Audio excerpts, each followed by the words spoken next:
Hello and welcome on my YouTube channel Mohammad Zakaria, and today we will learn the fifth chapter of Standard 12th Geography, that is Secondary Economic Activities, and this is the fourth lecture on this chapter. So let's begin. So in the beginning we have one activity here, use your brain power. तो यहाँ पर कुछ question दिए गए जिनके answer हमें search करना है. Question number 1, refer to the lumbering map of the world in figure 4.1 and 5.1.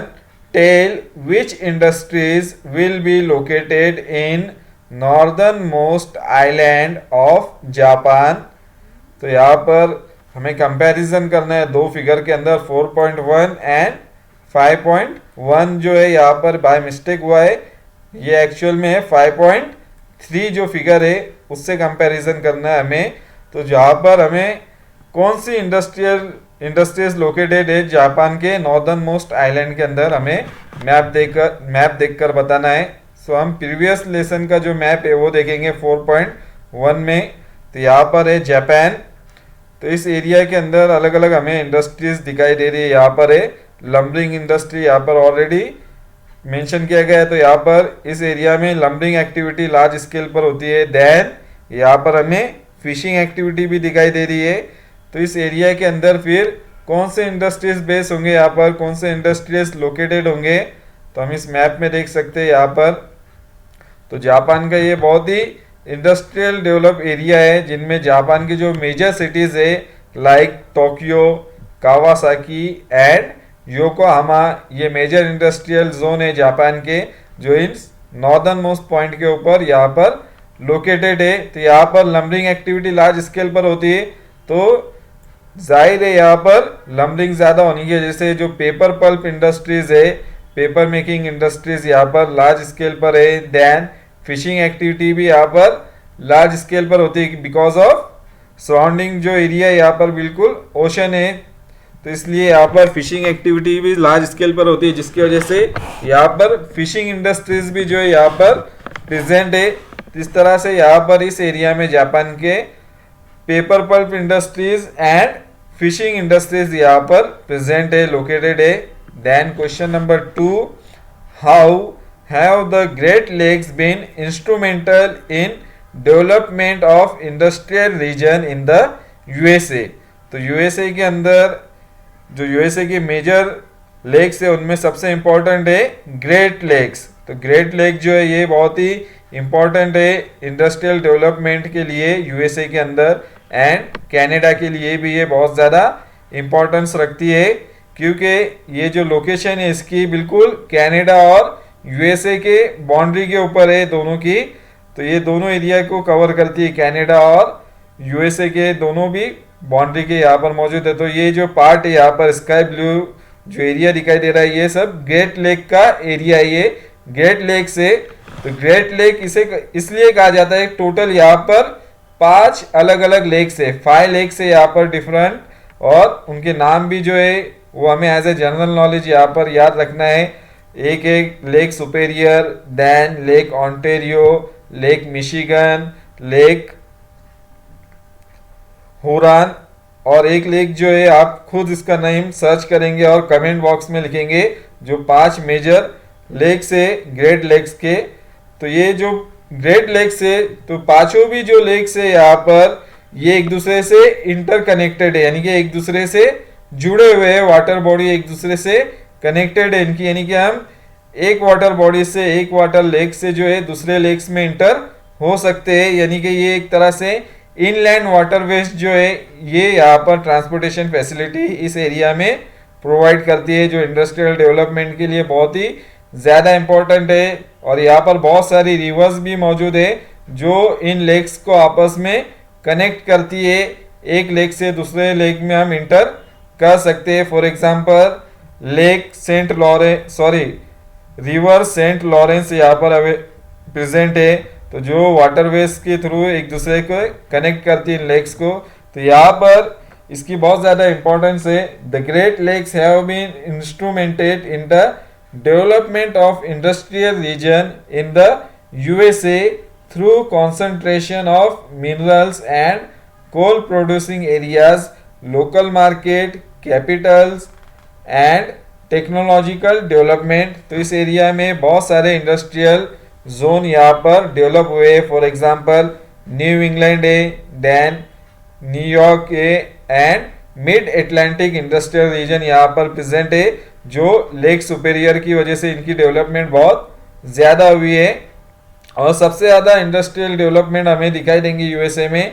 तो इस लेक ग्रेट लेक्स के सराउंडिंग एरिया में हमें मैक्सिमम डेवलपमेंट इंडस्ट्रीज की यहाँ पर मौजूद है। Then question number 3, how has the trans Siberian railway contributed to development of industries in Russia. तो ट्रांस साइबेरियन एक रेलवे लाइन है रशिया के अंदर, और रशिया के अंदर ही नहीं बल्कि वर्ल्ड की ये सबसे ज़्यादा लंबी जो रेलवे लाइन है ये है, जो यहाँ पर व्लादिवोस्टोक रीजन है। इस एरिया में पैसिफिक ओशन के पास, ये बिल्कुल पैसिफिक ओशन का रीजन है। तो व्लादिवोस्टोक टू यहाँ पर है सेंट पीटर्सबर्ग। तो यहाँ से ये पूरी रेलवे लाइन जो है होती हुई रशिया के जो मेजर सिटीज़ है बहुत सारी, वहाँ से होते हुए ये रेलवे लाइन जो है रशिया के बहुत सारे सिटीज़ को जो है वो वाटरवेज तक यहाँ पर कनेक्ट करती है, यानी कि ओशन तक कनेक्ट करती है ये रेलवे लाइन। तो ये वर्ल्ड की सबसे लॉन्गेस्ट रेलवे लाइन है, सबसे बड़ी रेलवे लाइन है, जो रशिया के बहुत ज़्यादा बड़े एरिया से होकर गुजरती है, जिनमें साइबेरिया का रीजन बहुत ही ज़्यादा इम्पोर्टेंट है। साइबेरिया के एरिया से भी ये रेलवे लाइन जो है मैक्सिमम एरिया से होते हुए ये ट्रैवल करते हुए पैसिफिक ओशन तक पहुंचती है, जहाँ से उनकी जो भी मैन्युफैक्चरिंग होती है इंडस्ट्रीज की, उनकी फिर ट्रेडिंग इंपोर्ट एक्सपोर्ट यहाँ से किया जाता है व्लादिवोस्टोक रीजन से। यहाँ पर मेजर सिटी है व्लादिवोस्टोक रशिया की। उसके इम्पोर्टेंस जो है रशिया के लिए, trans Siberian railway is the longest railway system connecting Petersburg in western Russia. यहाँ पर वेस्टर्न रशिया में पीटर्सबर्ग तो उससे कनेक्ट करती है in western Russia to Vladivostok to on the Pacific coast. यहाँ से दोनों रीजन को ये कनेक्ट करती है। Then this railway connects all major cities in Russia. तो रशिया की जितने भी मेजर सिटीज है उन्हें कनेक्ट करती है। It passes through major iron ore and coal producing areas which has helped to development of iron and steel industries in Russia। तो ये आयरन एंड स्टील जो प्रोड्यूसिंग एरिया है, देन कोल माइनिंग जहाँ पर की जाती है, उन एरिया से ये गुजरती है। This railway line help for the movement of raw materials and finish goods. तो एक तरह से इनसे जो भी ट्रांसपोर्टेशन एक्टिविटी है, जो भी फाइनल प्रोडक्ट हो या रॉ मटेरियल्स हो, उनकी मूवमेंट इस रेलवे लाइन के थ्रू यहाँ पर की जाती है। It has also help the movement of passenger and goods traffic in east west direction. तो ये लोगों का भी यहाँ से ट्रांसपोर्टेशन का एक इम्पोर्टेंट रूट है, जो एक एरिया से दूसरे एरिया को कनेक्ट करता है और आसानी से एक रीजन से दूसरे रीजन में जो पैसेंजर है वो ट्रांसपोर्टेशन के थ्रू एक जगह से दूसरी जगह पहुंच सकते हैं। तो इसलिए ये ट्रांस साइबेरियन रेलवे जो है रशिया के अंदर इंडस्ट्रियल डेवलपमेंट के लिए इसका एक बहुत बड़ा कंट्रीब्यूशन है। देन नेक्स्ट यहाँ पर फिर से एक कॉलम दिया गया है, डू यू नो। तो इसमें कुछ इंफॉर्मेशन प्रोवाइड की गई है। Industrial economic corridors are special areas along the main transport routes which have been selected to give thrust to industrial economic development in the country. The corridors involve multiple development projects including development in transport, urban development, environmental management, etc.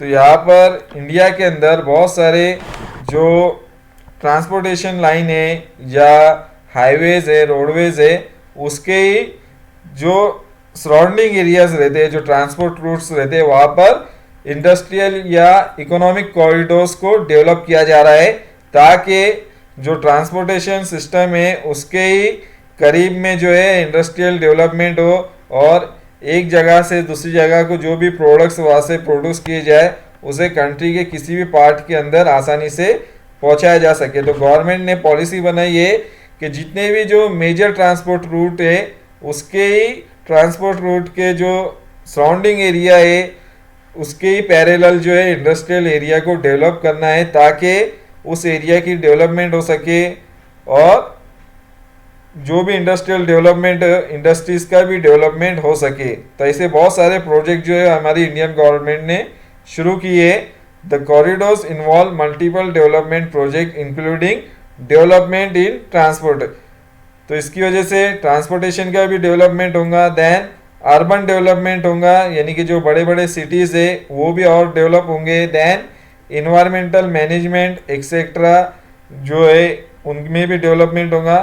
This has been done to increase export. तो ये क्यों किया जा रहा है? Export को increase करने के लिए उनका फोकस है कि एक्सपोर्ट को और ज़्यादा इंक्रीज किया जा सके, जो भी इंडियन प्रोडक्ट्स है उनका एक्सपोर्ट बढ़ाया जा सके। Then growth in employment opportunities. तो जब इंडस्ट्रियल डेवलपमेंट होंगी तो एम्प्लॉयमेंट अपॉर्चुनिटीज़ भी उनकी ज़्यादा मिलेंगी लोगों को। And revolutionalize the industrial growth.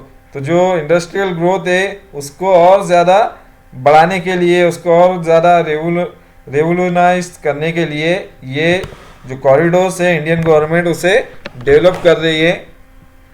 Currently the following 4 industrial economic corridors are propose to the develop. तो रिसेंटली जो गवर्नमेंट ने 4 अलग अलग इकोनॉमिक कॉरिडोर्स प्रपोज किए हैं जिन पर वो काम कर रही है उनको डेवलप करने के लिए। उनमें पहला जो है number 1 Delhi Mumbai industrial corridors. तो ये दिल्ली से मुंबई को बिल्कुल ट्रांसपोर्ट रूट जो है उसके ही पैरेलल इंडस्ट्रियल एरिया डेवलप करना चाहती है। Then Amritsar Delhi Kolkata industrial corridor. Then number 3 Chennai Bengaluru industrial corridor. And number 4 Bengaluru Mumbai industrial corridor. तो ये 4 कॉरिडोर जो इकोनॉमिक या इंडस्ट्रियल कॉरिडोर जो है वो इंडियन गवर्नमेंट ने प्रपोज किए डेवलप करने के लिए। Then classification of industries. तो ये जो चैप्टर है इसका एग्जाम के अंदर बहुत ज़्यादा वेटेज है और इस पर बहुत ज़्यादा जो है ब्रॉड आंसर आपसे पूछे जा सकते हैं, answer in detail, short notes. तो ये क्लासिफिकेशन ऑफ इंडस्ट्रीज जो है ये एक इम्पॉर्टेंट क्वेश्चन है, इस पे बहुत सारे क्वेश्चंस आ सकते हैं इस पॉइंट के ऊपर। तो ये बहुत ज़्यादा इस पर फोकस करना है इसके आंसर के ऊपर। तो classification of industries. Manufacturing industries are broadly classified on the basis of size, source of raw material, nature of products and ownership. तो जो क्लासिफिकेशन की गई इंडस्ट्रीज की वो अलग अलग तरीके से की गई है क्लासिफिकेशन, वो की गई है क्लासीफाई उन्हें on the basis of size, industries की साइज कैसी है। Then source of raw material कहाँ से उन्हें मिल रहा है उसके अकॉर्डिंग भी क्लासिफिकेशन किया गया है। Then nature of products, product का जो नेचर है वो किस तरह का है। देन ऑनरशिप, यानी कि किसकी ऑनरशिप में वो इंडस्ट्रीज, इसके अकॉर्डिंग भी जो है इंडस्ट्रीज को क्लासिफाइड किया गया है। तो इस तरह से टाइप्स ऑफ इंडस्ट्रीज जो है उसकी क्लासिफिकेशन 4 मेजर ग्रुप में किया जाता है इंडस्ट्रीज का क्लासिफिकेशन। फर्स्ट है capital investment, then ownership, source of raw material and nature of output. तो ये 4 मेन कैटेगरी है इंडस्ट्रीज की, 4 मेजर टाइप्स है इंडस्ट्रीज की, और उनके सब टाइप से जो हमें 1 बाय 1 जो है इन्हें समझना है, मैं आगे से एक्सप्लेन करूँगा। तो ये इम्पोर्टेंट पाई चार्ट है, इसे आपको लर्न भी करना है ताकि इजीली आप इसके पॉइंट जो है वो याद रख सके। सो फर्स्ट देखेंगे हम classification based on the source of raw materials. On the source of raw material means जो रॉ मटेरियल इंडस्ट्रीज में यूज किया जाता है वो कहाँ से उन्हें मिल रहा है या कहाँ से उसके वो हासिल कर रहे, कहाँ से रॉ मटेरियल को वो ऑब्टेन कर रहे इंडस्ट्रीज में उसे as a raw material use करने के लिए और उस रॉ मटेरियल से नई जो प्रोडक्ट्स तैयार करने के लिए। तो इंडस्ट्री जो है अलग अलग फील्ड से जो है रॉ मटेरियल्स को ऑब्टेन करती है। वो एग्रीकल्चरल फील्ड से भी रॉ मटेरियल ऑब्टेन करती है। दैन मरीन सिस्टम जो वाटर है उससे भी रॉ मटेरियल ऑब्टेन करती है। दैन फॉरेस्ट एरिया से भी रॉ मटेरियल ऑब्टेन करती है। कुछ इंडस्ट्रीज जो है वो माइनिंग के थ्रू जो है as a raw material obtain करती है मिनरल्स को। देन पास्टोरल बेस्ड इंडस्ट्रीज, तो ये टोटल 5 कैटेगरी है classification based on the source of raw material की। तो अभी हमें इसे डिटेल में देखना है।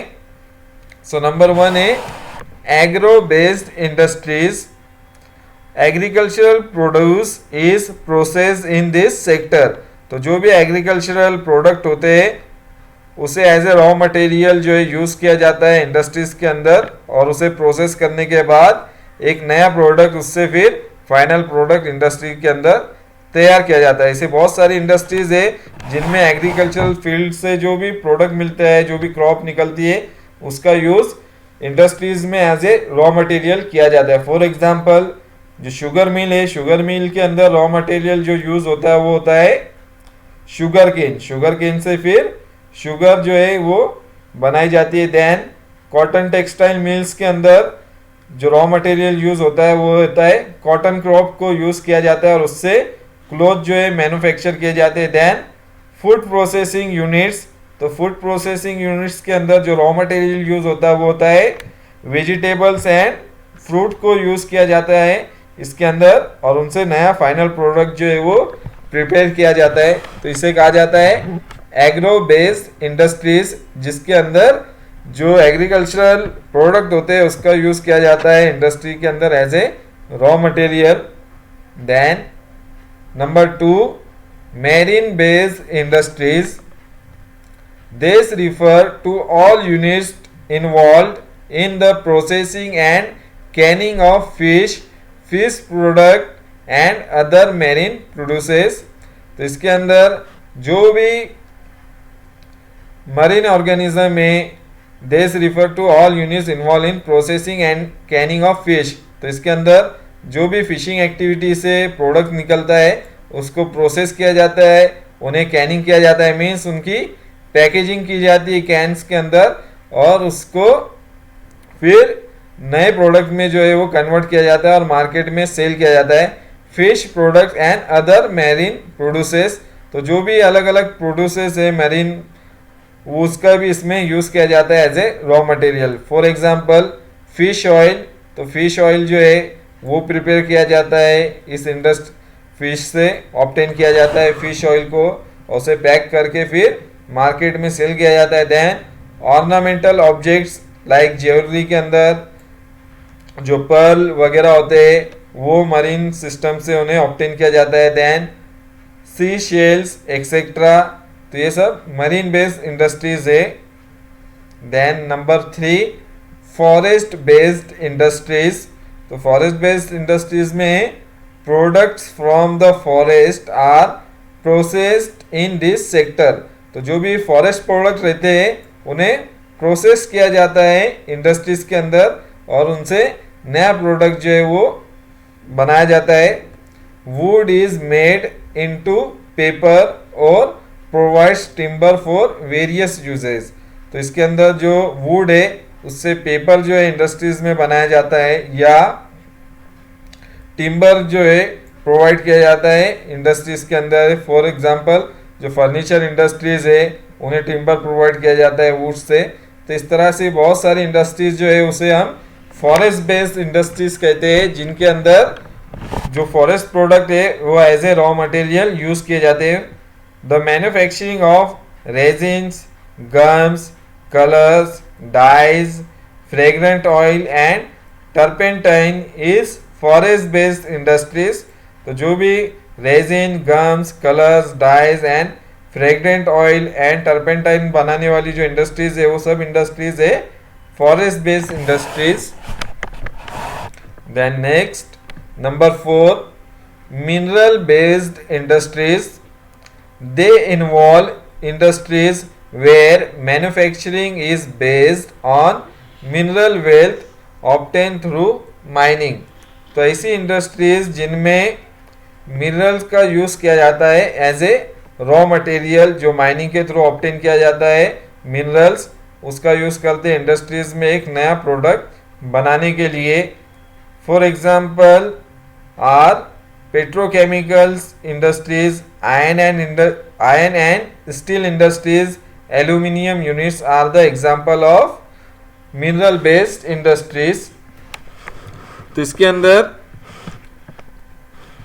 मिनरल वेल्थ का यूज किया जाता है as a raw material. Mining के थ्रू जो भी मिनरल्स ऑब्टेन होते हैं उनसे, उन मिनरल से नया प्रोडक्ट जो है वो बनाया जाता है. For example iron and steel हो गया, एल्यूमिनियम हो गया, etcetera. Next number 5, pastoral based industries. These industries depend upon animals for their raw materials. तो इसके अंदर जो एनिमल्स है और जो भी एनिमल प्रोडक्ट्स होते हैं उनका यूज किया जाता है एज ए रॉ मटेरियल, जो पास्टोरल बेस्ड इंडस्ट्रीज है. तो जो भी है प्रोडक्ट्स है like hide, bone, horn, shoes, dairy etcetera are some of the pastoral based industries. तो ये सारे प्रोडक्ट्स जो है एनिमल से ऑब्टेन करके उनसे अलग अलग प्रोडक्ट्स जो है वो बनाए जाते हैं. फॉर एग्जांपल यहाँ पर अगर देखिए हम एग्जांपल में, leather bags, chappals, shoes etcetera are made from leather. तो एनिमल के लेदर से ये सारी चीज़ें जो है वो प्रिपेयर की जाती है. Then wild cheese, curd, sweets are made from milk. तो ये भी एनिमल से ये ऑब्टेन होता है सब चीज़ें. Then silk clothes, woollen clothes, jacket etcetera are produce in this industries. तो silk cloth, woollen clothes, jacket ये भी जो है एनिमल जो हेयर होते हैं उनसे ऑब्टेन किया जाता है. वुलन जो वूल होता है शिप से ऑब्टेन किया जाता है. देन जैकेट में उनका यूज़ किया जाता है. इन विंटर के जो जैकेट रहते हैं उनमें ये लार्ज स्केल पे यूज़ होता है. तो ये सब प्रोडक्ट जो है ये सब एनिमल से ऑब्टेन किए जाते हैं, इसलिए इसे हम पास्टोरल बेस्ड इंडस्ट्रीज कहते हैं. Then next classification is on the basis of capital investment. तो जो इन्वेस्टमेंट किया जाता है कैपिटल, उसके बेसिस पे कैटेगरी की गई है इंडस्ट्रीज की. In India classification of industries on the basis of amount of capital investment can be done as follows. तो इंडिया के अंदर ये क्लासिफिकेशन जो है 3 कैटेगरी में की गई है. नंबर 1 है large scale industries, number 2 micro, small and medium industries, and number 3 cottage और household industries. So let's see first large scale industries. They require huge amount of capital, equipment and other infrastructure. तो large scale industries के अंदर बहुत ज़्यादा capital जो है वो लगानी पड़ती है. देन इक्विपमेंट भी बहुत ज़्यादा कॉस्टली रहते हैं, इंफ्रास्ट्रक्चर भी बहुत ज़्यादा होता है उसके अंदर.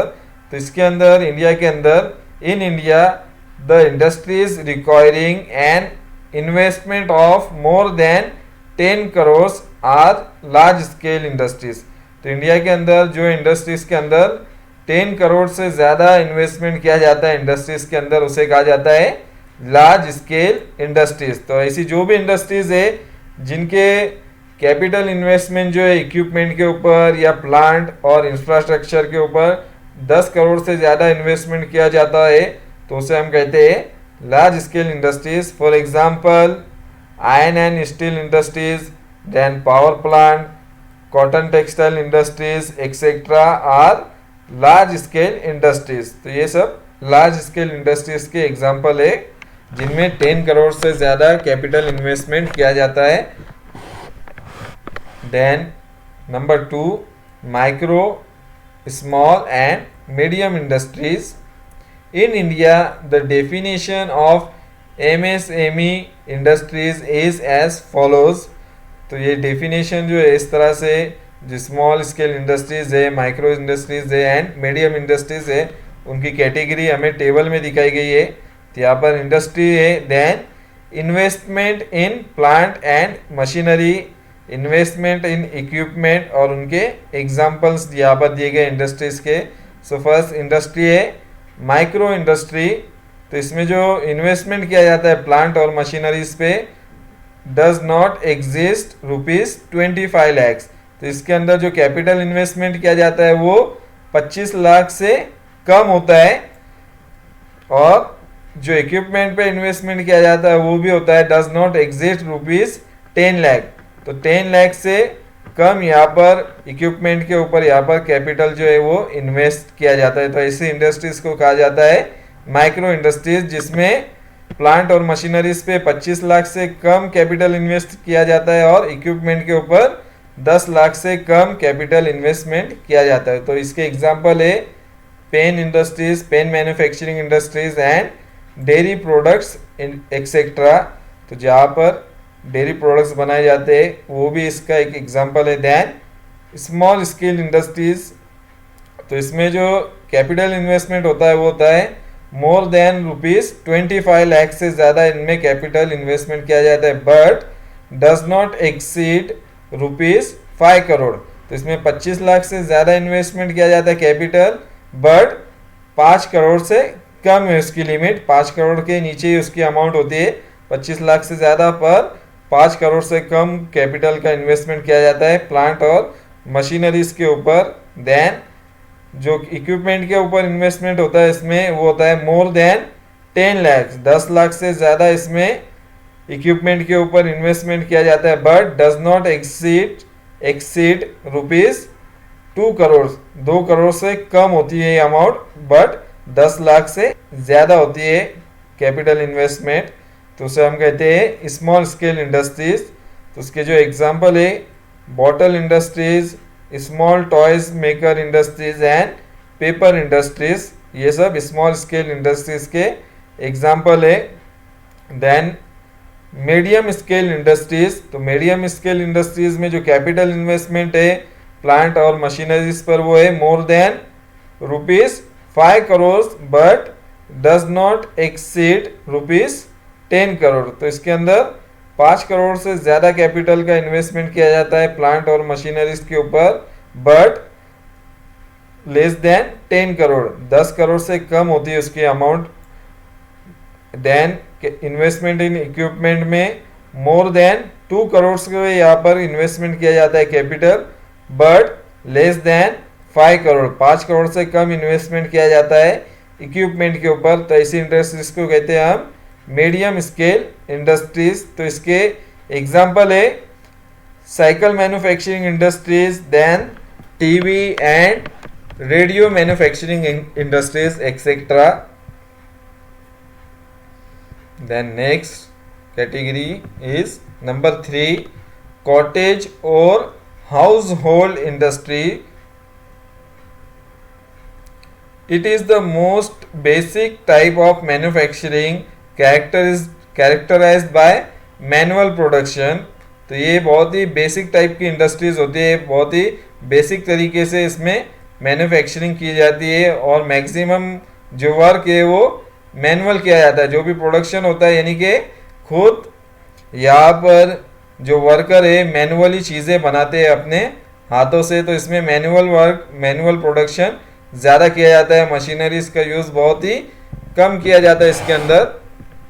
Manual production using locally available raw materials. और यहाँ पे जो रॉ मटेरियल यूज़ होता है वो भी जो लोकली अवेलेबल उनकी चीज़ें होती है उसका ही as a raw material use करते हैं और उससे एक नया प्रोडक्ट तैयार करते हैं at a very small scale और एट होम. बहुत ही स्मॉल स्केल पर ये प्रोडक्शन करते हैं. किसी प्लांट में बहुत ही स्मॉल प्लांट रहता है इनका, या फिर घर में ये प्रोडक्शन करते हैं किसी भी चीज़ का. तो इनकी कुछ बड़ी इंडस्ट्री नहीं रहती बल्कि ये घर में, इसलिए इसे हाउस होल्ड इंडस्ट्री या कॉटेज इंडस्ट्रीज कहा जाता है। तो ऐसे बहुत सारे इंडस्ट्रीज है जिनमें घर के फैमिली मेंबर जो है वो घर पर ही किसी चीज़ को बनाते हैं और मार्केट में सेल करते हैं उसे। The goods are generally produce for consumption and for sale in the local market. तो जो भी चीज़ें बनाते हैं उसका कंजम्पशन जो है वहाँ के लोकल मार्केट में ही किया जाता है, लोकल मार्केट में ही उसके प्रोडक्शन को सेल किया जाता है। Little capital and transport cost is involve. तो इसके अंदर जो कैपिटल इन्वेस्टमेंट रहती है वो बहुत ही कम रहती है और ट्रांसपोर्ट कॉस्ट भी बहुत कम होती है, क्योंकि वो लोकल रॉ मटेरियल यूज़ करते हैं, तो जिसमें ट्रांसपोर्टेशन कॉस्ट जो है रॉ मटेरियल का वो कम होता है और सेल भी वो लोकल मार्केट में ही करते हैं, तो जिसकी वजह से भी ट्रांसपोर्टेशन कॉस्ट भी बहुत लो होता है। तो इसमें कैपिटल की बहुत ही कम यहाँ पर इन्वेस्टमेंट की जाती है cottage and house hold industries के अंदर। तो उसके एग्जाम्पल है कॉटेज और हाउस होल्ड इंडस्ट्रीज के, वो है potters, weavers, blacksmith, carpenters and crafts person are some of the major groups engage in a cottage industries. तो ये सब पॉटर्स हो गए, वीवर्स हो गए, ब्लैक स्मिथ हो गए, ये सब कॉटेज और हाउस होल्ड इंडस्ट्रीज के एग्जाम्पल है। जिस तरह से इमेज में देख सकते हैं यहाँ पर फीमेल्स जो है ये यहाँ पर कॉटेज इंडस्ट्रीज जो है कैन वर्क कर रहे हैं यहाँ पर। This industries require good skill. तो जो भी यहाँ पर चीज़ें ज़्यादातर इंसान खुद अपने हाथों से बनाता है, तो उनमें एक स्किल होना चाहिए वो प्रोडक्शन के लिए। There importance has increase in the present time. तो जो भी इंसानों की बनाई हुई चीज़ें उनकी इम्पोर्टेंस जो है अभी बहुत ज़्यादा बढ़ गई है एज़ कम्पेयर टू मशीनरीज। बहुत सारे लोग जो है वो हाथों से बनी हुई चीज़ें को पसंद करते हैं, हैंडमेड चीज़ें पसंद करते हैं, हैंडीक्राफ्ट चीज़ें जो है वो ज़्यादा पसंद करते हैं। Some of this products have great demand in abroad. तो एब्रॉड के अंदर, इंटरनेशनल मार्केट के अंदर ऐसे कुछ प्रोडक्ट की बहुत ज़्यादा डिमांड है, इसलिए ये एक्सपोर्ट भी किए जाते हैं ऐसे प्रोडक्ट जो हाउस होल्ड इंडस्ट्रीज में मैन्युफैक्चर किए जाते हैं। For example पैटनी saris and Indian coils etcetera. तो इनकी इंटरनेशनल मार्केट में बहुत ज़्यादा डिमांड है, इसलिए इन्हें एक्सपोर्ट भी किया जाता है लार्ज स्केल पर। देन नेक्स्ट क्लासिफिकेशन है classification based on nature of output. तो आउटपुट मीन्स जो भी फाइनल प्रोडक्ट्स यहाँ पर रेडी होता है, फिनिश प्रोडक्ट जो भी होता है, तो उसका आउटपुट क्या है, किस तरह से उसको हम यूज़ कर सकते हैं, उसका यूटिलाइज कर सकते हैं और उसका नेचर किस तरह का है उस फाइनल प्रोडक्ट का, उसके अकॉर्डिंग जो है ये कैटेगरी जो बनाई गई है इंडस्ट्रीज़ की। तो इसमें 3 कैटेगरी है। नंबर 1 है बेसिक इंडस्ट्रीज और हैवी इंडस्ट्रीज। देन नंबर 2 है कंज्यूमर गुड्स और लाइट इंडस्ट्रीज एंड नंबर 3 है ancillary industries. So let's see first number 1 basic industries और heavy industries. These are industries that produce material which is then used for other industries। तो इससे ऐसी industries जो products जो बनाते हैं, इसमें प्रोड्यूस करते हैं मटेरियल, वो दूसरे इंडस्ट्रीज के अंदर एज ए रॉ मटेरियल उनका यूज़ किया जाता है। तो ये एक तरह से बेसिक इंडस्ट्रीज होती है और जो भी इनका प्रोडक्ट यहाँ पर मैन्युफैक्चर होता है वो दूसरे इंडस्ट्रीज के अंदर एज ए रॉ मटेरियल वो यूज़ करते हैं और उससे फिर एक नया प्रोडक्ट जो है वो मैन्युफैक्चर करते हैं दूसरे इंडस्ट्रीज। फॉर एग्जांपल जो है उसका the iron and steel industries उसका एग्जांपल है। तो आयरन एंड स्टील इंडस्ट्रीज जो है ये एक बेसिक इंडस्ट्रीज है जो सिर्फ आयरन एंड स्टील जो है मैन्युफैक्चर करते हैं और ये फिर आयरन एंड स्टील इंडस्ट्री के जो भी प्रोडक्ट होते हैं वो ऑटोमोबाइल इंडस्ट्रीज जो है वो परचेस करती है और उससे फिर कार एंड बाइक्स जो है वो मैन्युफैक्चर करती है। तो इस तरह से जो iron and steel industry prepare करती है उसका as a raw material use करती है ऑटोमोबाइल इंडस्ट्री जो कार मैन्युफैक्चर करती है, बाइक्स मैन्युफैक्चर करती है। देन जो हैवी मशीनरीज प्रिपेयर करने वाली इंडस्ट्रीज है वो भी आयरन एंड स्टील का यूज़ करके हैवी मशीनरीज बनाती है। तो ऐसी बहुत सारी इंडस्ट्रीज है जहाँ पर आयरन एंड स्टील का जो है use as a raw material किया जाता है। उसका एक एग्जांपल हो गया automobile industries, then ship manufacturing, ship building industries में भी इसका यूज किया जाता है आयरन एंड स्टील का as a raw material. Then railway engine, railway line जो मैन्युफैक्चरिंग होती है इंडस्ट्रीज, वहाँ पर भी आयरन एंड स्टील का as a raw material use किया जाता है। तो आयरन एंड स्टील इंडस्ट्री ये एक बेसिक इंडस्ट्री है और इसका यूज फिर आयरन एंड स्टील की जो प्रोडक्ट्स होते हैं उससे अलग अलग जो है चीज़ें तैयार की जाती है। तो इसलिए इसे बेसिक इंडस्ट्रीज और हैवी इंडस्ट्रीज भी कहा जाता है। देन नंबर 2, कंज्यूमर गुड्स और light industries. These industries manufacture goods that are ready for direct consumption। तो ये इंडस्ट्रीज ऐसे प्रोडक्ट मैन्युफैक्चर करती है जो कंज्यूमर जो है डायरेक्ट उसका यूज़ कर सकता है, रेडी फॉर डायरेक्ट कंज्यूम, यानी कि इसका कोई as a raw material use नहीं होता है दूसरे इंडस्ट्रीज में, बल्कि इसका यूज़ हम डायरेक्टली कर सकते हैं मैन्युफैक्चरिंग के बाद एक इंडस्ट्रीज में। फॉर एग्जांपल है उसके watch making industry, then electronic goods industry, textile mill industries and pharmaceutical plants are example. तो वॉच मेकिंग इंडस्ट्रीज ने एक बार वॉच बना ली तो डायरेक्टली वो कंज्यूमर तक हम पहुंचा सकते हैं। देन जो भी इलेक्ट्रॉनिक प्रोडक्ट्स रहते हैं, गुड्स होते हैं, वो भी कंज्यूमर डायरेक्टली परचेस कर सकता है मार्केट से। टेक्सटाइल से डायरेक्ट क्लोथ जो है मार्केट से हम परचेस कर सकते हैं। एंड फार्मास्यूटिकल जो प्लांट्स रहते हैं वहाँ से हम बाद में मार्केट से उनसे जो प्रोडक्शन होता है मेडिसिन का उसे हम मार्केट से परचेस कर सकते हैं। ये सब एग्जांपल है कंज्यूमर गुड्स और लाइट इंडस्ट्रीज के। तो इसमें एक तरह से जो भी प्रोडक्शन होता है फाइनल प्रोडक्ट का, उसका वेट जो रहता है वो लाइट वेट रहता है, इसलिए इसे लाइट इंडस्ट्रीज भी कहते हैं। और जो हमने बेसिक इंडस्ट्री देखे थे उसे हैवी इंडस्ट्रीज भी कहा जाता है। तो जो फाइनल प्रोडक्ट निकलता है, जो फाइनल आउटपुट रहता है, वो उसका वेट जो रहता है, वेट और साइज बहुत ज़्यादा होती है, तो इसलिए इसे हैवी इंडस्ट्रीज भी कहा जाता है। हैवी मशीनरीज इसमें प्रिपेयर की जाती है और इसके अंदर लाइट मशीनरीज जो है कंज्यूमर गुड्स के अंदर प्रिपेयर की जाती है। फॉर एग्जांपल वॉच हो गए, इलेक्ट्रॉनिक गुड्स हो गए, तो ये बहुत ज़्यादा लाइट वेट रहते हैं। Then number 3, ancillary industries.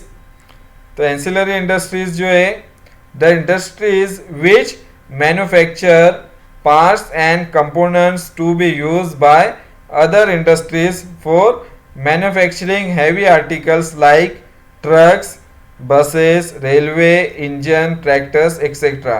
तो एंसिलरी इंडस्ट्रीज जो है वो डिफरेंट टाइप्स के जो है वो पार्ट्स मैन्युफैक्चर करती है। किसी भी मशीनरीज के अलग अलग पार्ट्स होते हैं, तो ये डिफरेंट पार्ट्स जो है वो मैन्युफैक्चर करती है किसी भी कंपोनेंट के। फॉर एग्जांपल जो स्पेयर पार्ट्स हो गए, तो अलग अलग तरह के ये स्पेयर पार्ट्स जो है ऑटोमोबाइल इंडस्ट्रीज के वो मैन्युफैक्चर करती है। और उन स्पेयर पार्ट्स की मदद से जो बड़ी बड़ी हैवी आर्टिकल मशीनरीज रहती है, manufacturing heavy articles like truck, buses, railway engine, tractor etcetera, ये फिर उससे बनाए जाते हैं उन अलग अलग पार्ट्स से। The final product of this industries is the raw material for other industries. तो ये कोई एक पूरी कंप्लीट मशीन नहीं रहती, बल्कि उसके अलग अलग पार्ट्स रहते हैं मशीन के, और उसका use as a raw material होता है अलग अलग इंडस्ट्रीज के अंदर। और as a raw material use होने के बाद उससे एक नया प्रोडक्ट फिर प्रिपेयर किया जाता है। फॉर एग्जांपल जो बस हो गई, उसके अलग अलग पार्ट्स रहते हैं, उसकी बॉडी रहती है, टायर रहते हैं, देन शॉक एब्जॉर्बर हो गए, तो अलग अलग पार्ट्स होते हैं, सीट हो गए, तो अलग अलग एरिया में वो उसके पार्ट्स मैन्युफैक्चर होते हैं और एक जगह लाकर उन्हें फिर असेंबल किया जाता है और उससे फिर बस प्रिपेयर होती है। देन रेलवे इंजन का भी इस तरह से अलग अलग पार्ट्स जो है रेलवे के अलग अलग एरिया में उनकी मैन्युफैक्चरिंग होती है और उनसे फिर रेलवे इंजन प्रिपेयर किया जाता है। तो इसके एग्जांपल हो गए नेल्स, जिसे हम कीले कहते हैं, देन टायर्स हो गए, आयरन सील्स, आयरन शीट्स हो गए। तो इसका as a raw material use किया जाता है और उनसे फिर एक बड़ी मशीनरीज में इनका यूज़ किया जाता है एज ए स्पेयर पार्ट या फिर उनके कंपोनेंट्स की तरह उन्हें यूज़ किया जाता है बड़ी मशीनरीज के अंदर। देन न्यू कैटेगरी है, क्लासिफिकेशन है, classification based on ownership. Ownership means वो किसकी प्रॉपर्टी है, किसके मिल्कियत में आता है वो industries. This classification is based on who owns means of production, यानी कि वो किसकी प्रॉपर्टी है इंडस्ट्री या कौन उसका मालिक है, उसके अकॉर्डिंग जो है ये कैटेगरी बनाई गई है, क्लासिफिकेशन बेस्ड ऑन ऑनरशिप। तो टोटल 5 कैटेगरी इसके अंदर। नंबर 1 है public sector, number 2 private sector, number 3 joint sector, number 4 cooperative sector and number 5 MNCs means multinational corporation या इन्हें मल्टीनेशनल कंपनीज भी कहा जाता है। तो हम 1 बाय 1 देखेंगे। Number 1 public sector. तो पब्लिक सेक्टर को हम गवर्नमेंट सेक्टर भी कहते हैं, दोनों भी एक ही मीनिंग है उनका, पब्लिक सेक्टर या हम उसको गवर्नमेंट सेक्टर भी कह सकते हैं। तो public sector industries our own by the state, state means government. तो ये पब्लिक सेक्टर की जो इंडस्ट्रीज रहती है वो किसकी ऑनरशिप में रहती है, वो स्टेट की ऑनरशिप मीन्स गवर्नमेंट की ऑनरशिप रहती है उसके ऊपर। गवर्नमेंट सेक्टर की ये एक इंडस्ट्री होती है पब्लिक सेक्टर की। The government makes all investment and the marketing of the goods produce is through government agencies. तो इसके अंदर जो भी इन्वेस्टमेंट किया जाता है वो गवर्नमेंट इन्वेस्ट करती है ऐसे इंडस्ट्रीज के अंदर।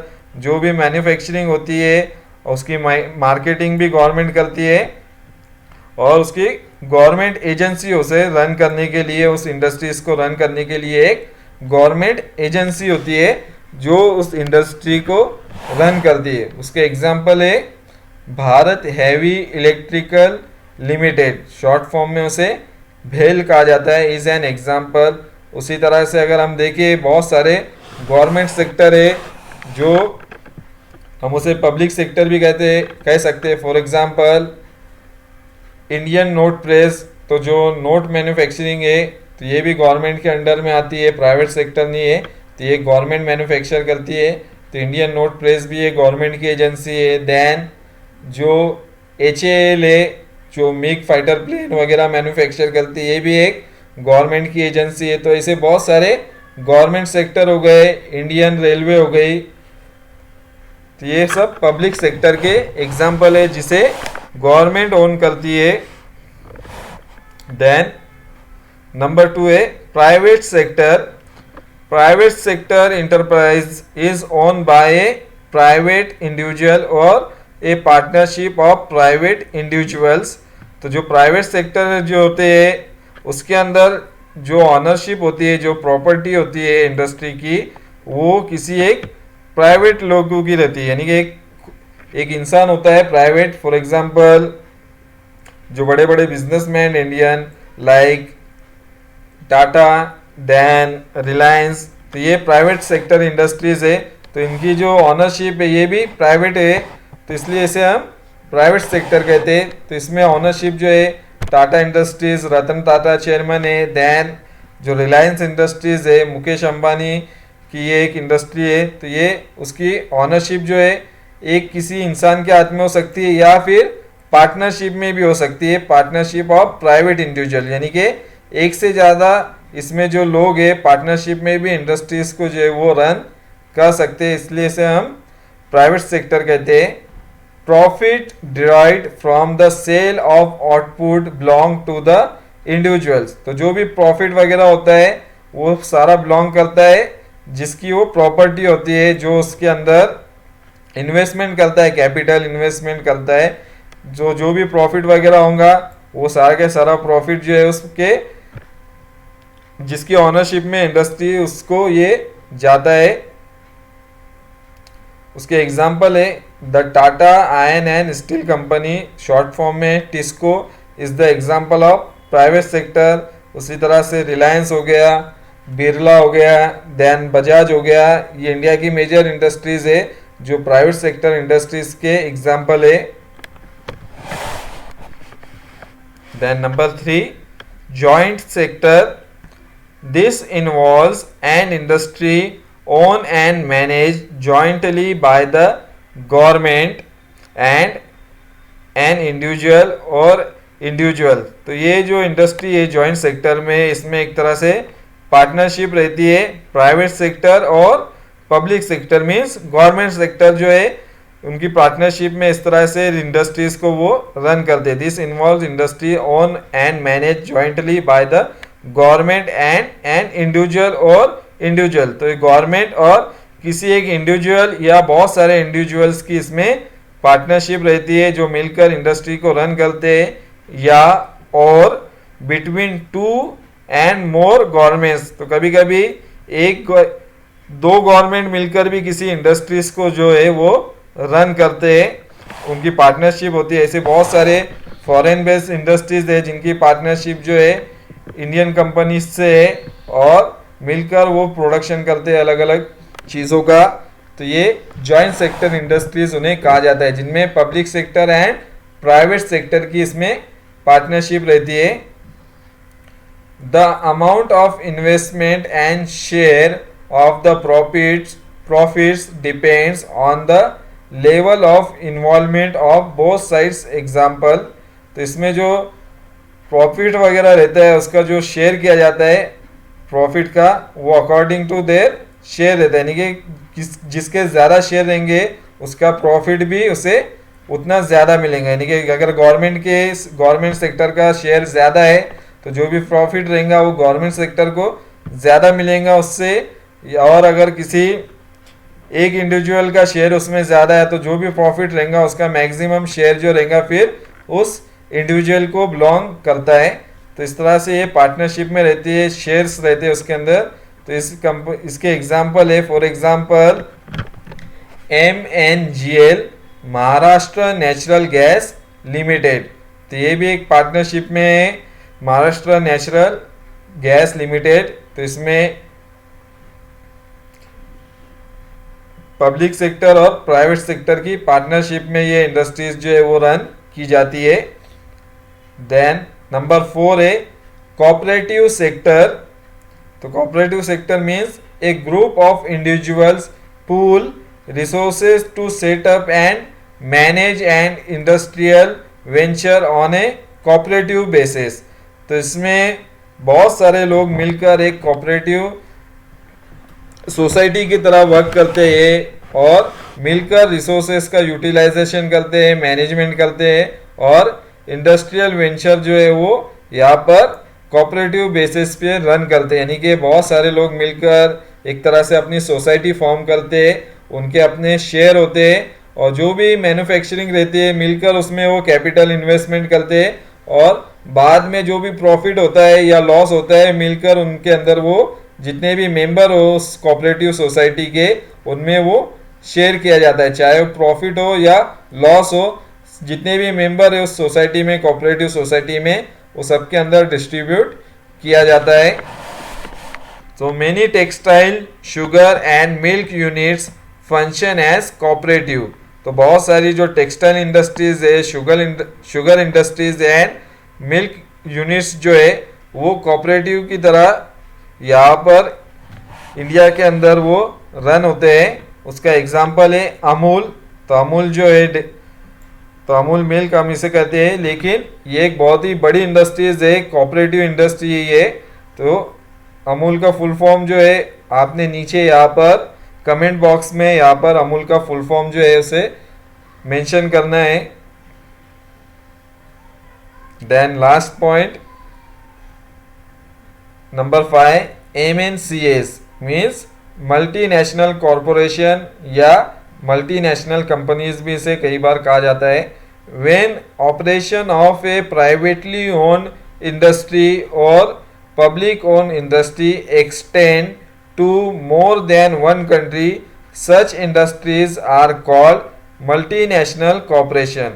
So ऐसी इंडस्ट्रीज जो प्राइवेटली ओन्ड हो या फिर पब्लिक ओन्ड हो, वो एक से ज़्यादा कंट्री के अंदर उसके मैन्युफैक्चरिंग प्लांट रहते हैं. उनकी इंडस्ट्री जो है वो उनके प्रोडक्ट्स एक कंट्री से ज़्यादा कंट्रीज़ में जो है वो सेल किए जाते हैं, मैन्युफैक्चर किए जाते हैं, ऐसी कंपनीज को, ऐसे इंडस्ट्रीज को क्या कहा जाता है? मल्टीनेशनल कॉरपोरेशन कहा जाता है।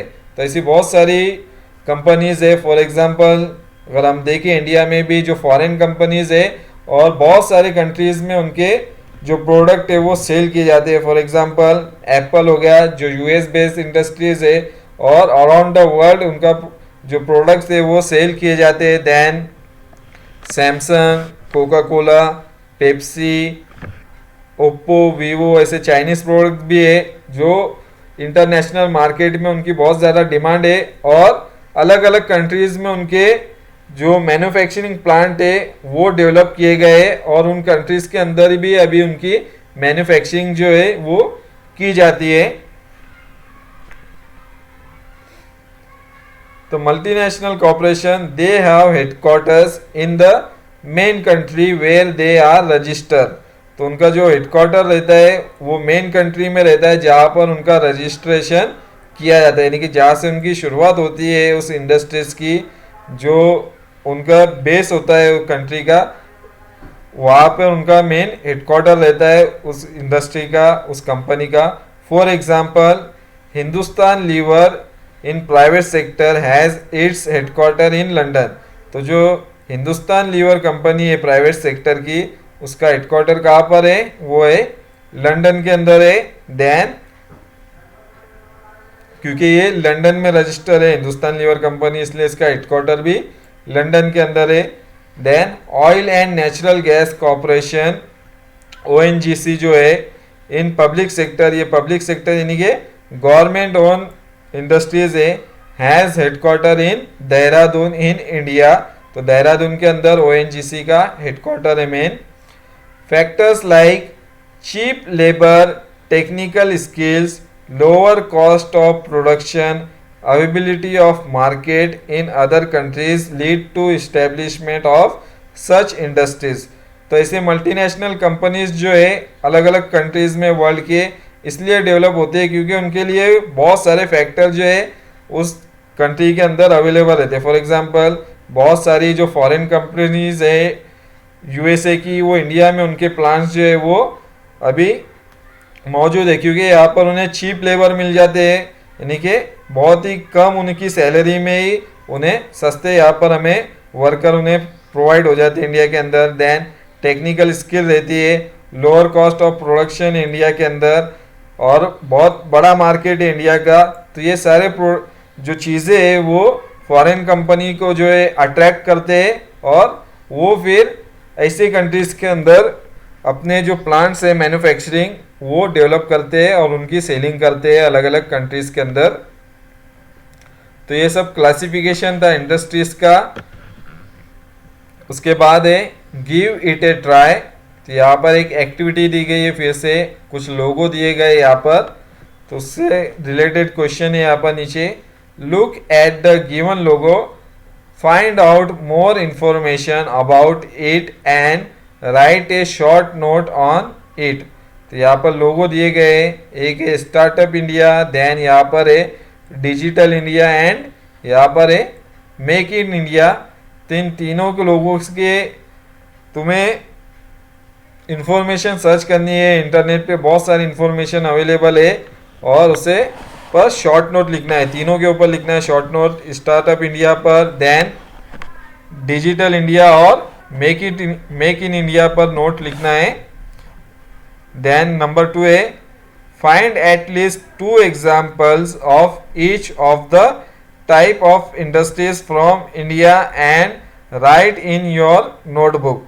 तो जो भी स्टार्टअप इंडिया है, डिजिटल इंडिया और मेक इन इंडिया है, इनके अंदर जो इंडस्ट्रीज जो है स्टार्ट हुए या फिर नए इंडस्ट्रीज जो कंपनीज जो है वो मार्केट में आए, उनके अकॉर्डिंग 2 एग्जाम्पल हमने यहाँ पर मेंशन करने हैं। फॉर एग्जाम्पल मैं हिंट देता हूँ यहाँ पर, जैसे कि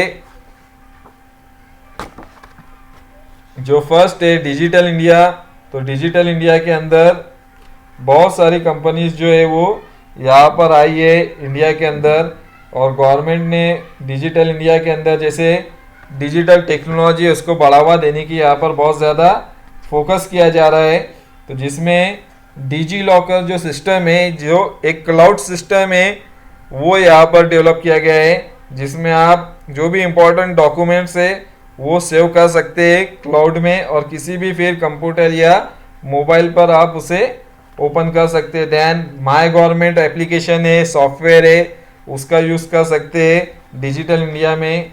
देन सेकंड एग्जांपल अगर देखें हम, वो है स्टार्टअप इंडिया। तो इसमें बहुत सारी यहाँ पर स्टार्टअप इंडिया के अंदर इंडस्ट्रीज़ को या फिर जो इंटरप्रीनियर रहते हैं उन्हें इनकरेज किया जाता है कि आप इंडस्ट्रीज़ जो है वो स्टार्ट करें। गवर्नमेंट बहुत सारी फैसिलिटीज़ उन्हें प्रोवाइड करती है इंडस्ट्री को सेटअप करने के लिए, इंडस्ट्री को स्टार्ट करने के लिए। तो जिसके तहत बहुत सारी इंडस्ट्रीज़ इंडिया में जो है वो शुरू हुई है। उसके एग्जांपल है जोमेटो, देन पेटीएम, ओला कैब्स। तो इस तरह से बहुत सारे सॉफ्टवेयर वगैरह का यूज़ कर कर ये स्टार्टअप इंडिया के अंदर ही ये इंडस्ट्रीज़ जो है वो बहुत ज़्यादा डेवलप हुए।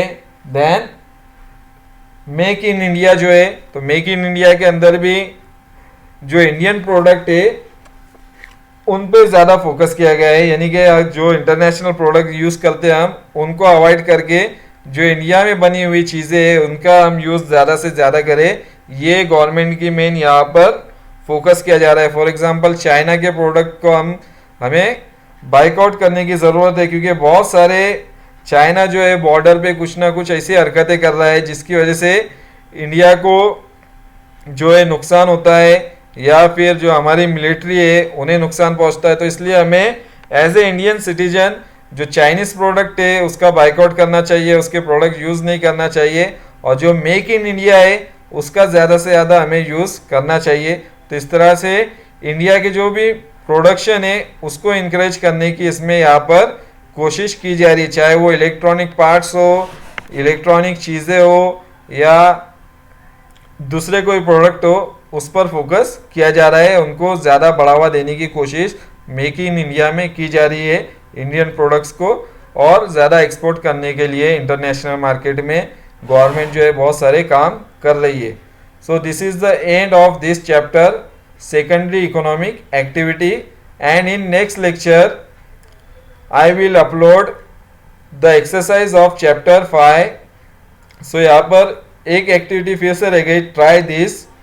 तो इसके अंदर जो है, now you know the factors affecting location of industries, you also know the classification of industries, assume you want to set up an industry in future, think about what will be the product produced in your industry, which geographical region will you choose to set up your industries, why, discuss in class and share your ideas। तो इसे हमें right नहीं करना है बल्कि सिर्फ classroom में discuss करना है। इसलिए ये जो पॉइंट है इसमें बताया गया है कि इमेजिन करो कि आपको एक इंडस्ट्रीज जो है फ्यूचर के अंदर सेटअप करनी है, उसे स्टार्ट करना है, आपकी खुद की इंडस्ट्रीज।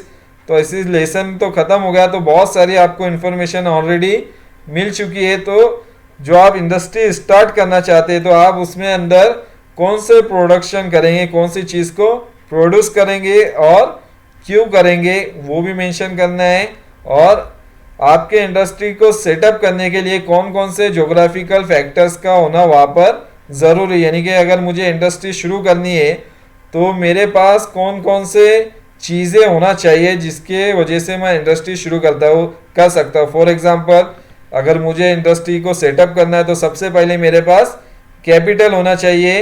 तो कैपिटल से ही मैं जो है लैंड परचेस कर सकता हूँ इंडस्ट्री के लिए। दैन जो लेबर है उनको मैं सैलरी दे प्रोवाइड कर सकता हूँ, मशीनरीज परचेस कर सकता हूँ।